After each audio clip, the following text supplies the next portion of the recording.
On est à Chicago, en Floride.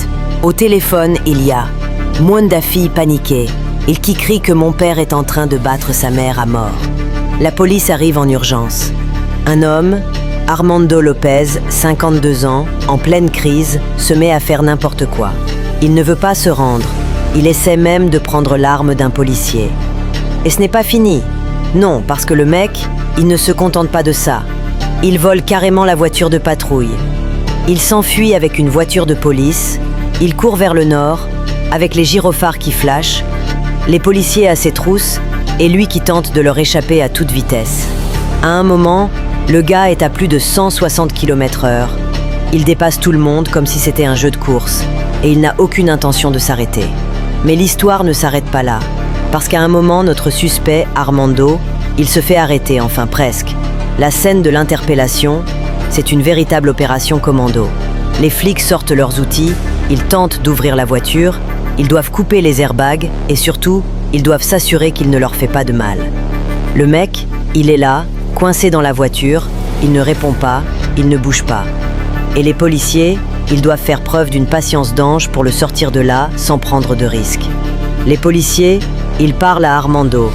Ils lui demandent de montrer ses mains. Ils essaient de le faire sortir sans qu'il ne leur fasse de mal.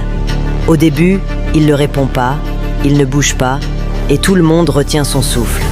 Mais petit à petit, il commence à bouger. Il finit par faire monter ses mains, et ils parviennent à le sortir de la voiture, tout en restant prudent, parce qu'il pourrait avoir une arme ou autre.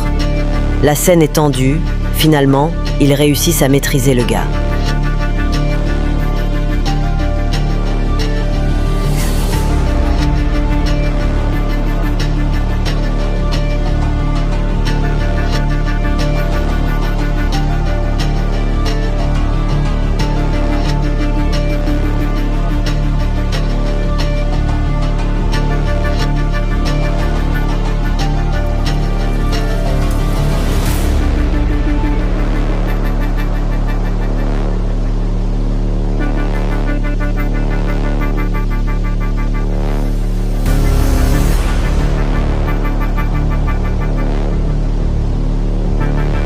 C'est pas fini.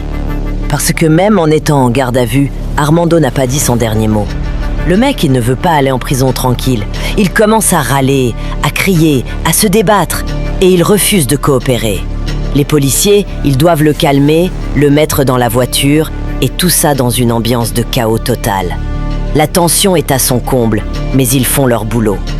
Ce qui est vraiment fou, c'est que tout ça, ça montre à quel point la situation peut devenir imprévisible en un instant. Un gars qui, au début, semble juste être en crise, peut rapidement devenir une menace mortelle. La justice est le rôle des avocats dans ces cas-là.